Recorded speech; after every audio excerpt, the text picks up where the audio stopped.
sa viewers ng high-rating afternoon prime series na Abot Kamay na Pangarap. And today, makikipagkwentuhan po tayo sa dalawang cast ng heartwarming kapuso serya na talaga namang hindi pinapalagpas ng mga kapuso tuwing hapon. Ayan, eto na. Simulan na natin. He is Harry in the series. Let us call on Rahil Birria. Happy birthday! Happy birthday, Rahil. Siya naman si Doc Annalyn. Please welcome the star of the new gen, Jillian Ward. Ayan. Hi, Rahil and Jillian. Kamusta naman kayo ngayon? Hi, good afternoon po sa inyong lahat. And okay naman po ako and batiin po natin ang happy birthday si Rahil. Yay! Birthday! Happy Ayan, birthday! sabay-sabay po natin kantahan si Rahil. Happy birthday to you! Happy birthday to you! Happy birthday! Happy birthday! Happy birthday to you!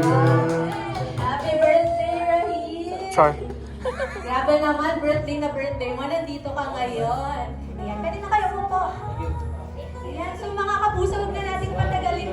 Ito, simulan na natin ang Q&A portion. So, naka-live po pala tayo today? Hindi. Okay. Okay, sorry. Kunwari na lang.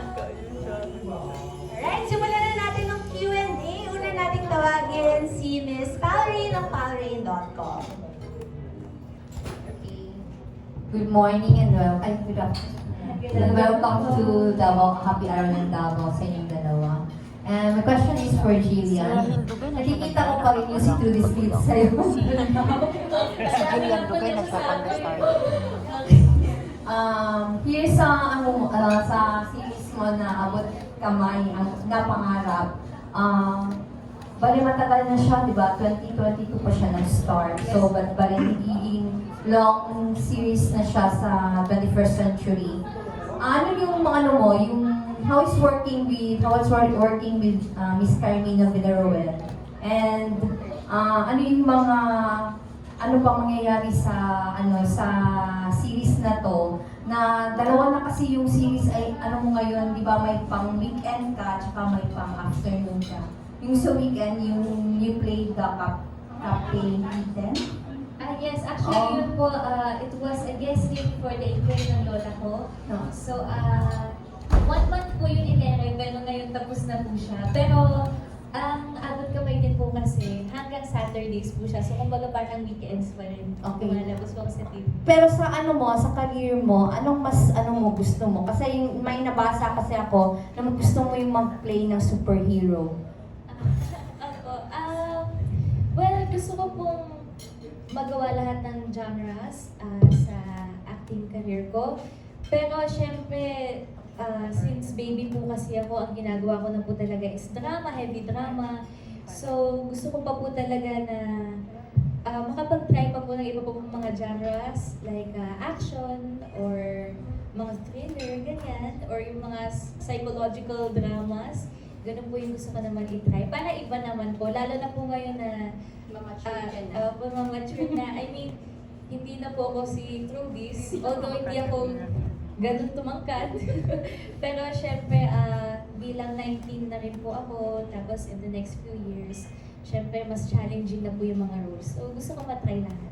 Yung work mo kay Miss Carmina, how's your working Ay relationship? naku, parang nanay ko po talaga siya. I mean, kapag nasa set po kami, nag-share kami ng pagkain sa isa't isa. Minsan nag-exchange po kami ng food. And katulad nga po, nung 18th birthday ko, pinag-shopping niya pa po ako ng kahit anong gusto ko. And sobrang close po talaga namin kasi nag-messagean po kami like sa Viber. Actually, halos lahat po ng cast talaga, everyday ko po nakakausap. So, iba po talaga yung bonding namin lahat. Okay, thank you so much, Jillian. Thank you so much. Happy birthday again, Rahil. Thank you. Nabasa ko sa yung birthday mo, March 17, ang timing. Okay. Yung first name, narinig ko yung first name mo sa Love is Caught in Arms. Yes. You played the role na si Aldos Rafael Ferrer. Yung role mo dati is super confident at maangas guy among the five Ferrer brothers. Here sa Abot Kamay na Pangarap, you played the role of Harry, anak ni Doc Carlos Binetes, played by Alan Dizon. Iba yung acting mo dito, sobra pa sa angas. Last na nakita ko sa ano ngayon, kanina, kahapon pa lang. Yung ano mo, grabe yung action mo talaga dito. Yung ano mo, emotion mo dito sa ano sa series na to.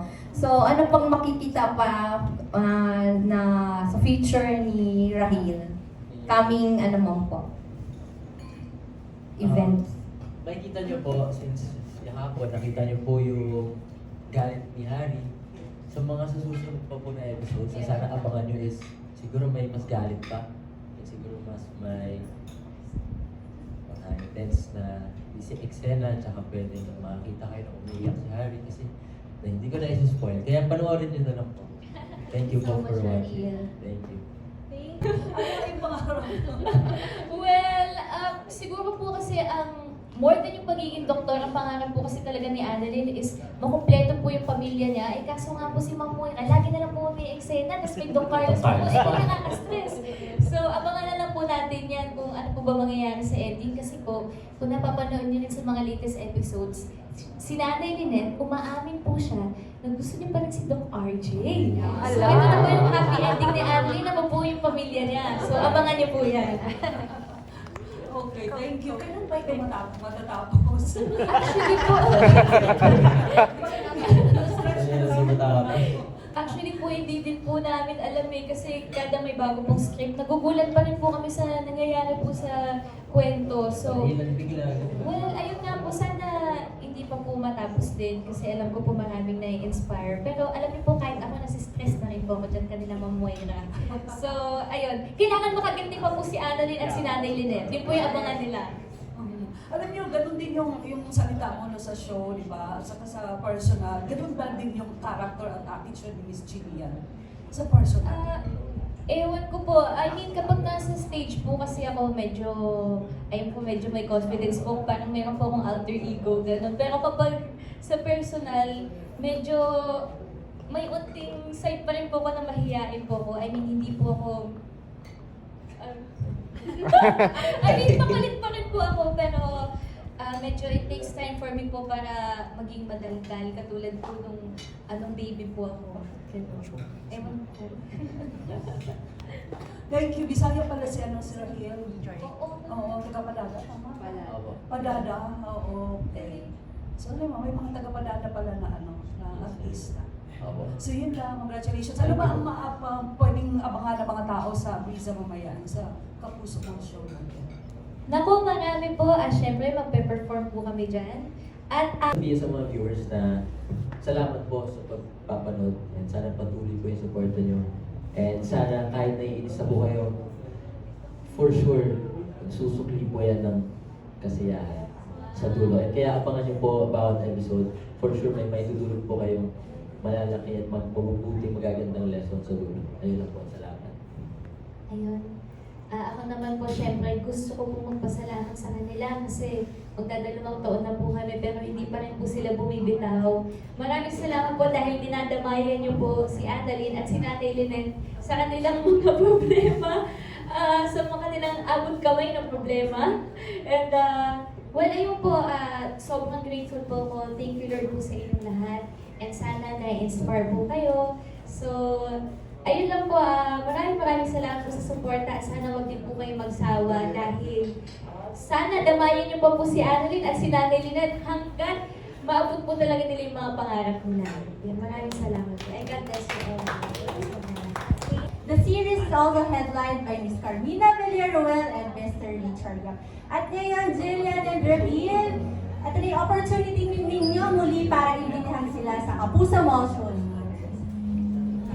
Ninyo mamaya sa Ayala Malls Abrisa, magpe-perform po kami dyan ng 4 p.m. And kantahan po natin doon ng happy birthday si Rahil. So maraming salamat po sa inyong lahat. God bless you all po. Ayun, sa kanila po rin po. Bisaya nga. Eh, wala. Bisaya ka daw, Rahil. Ano to?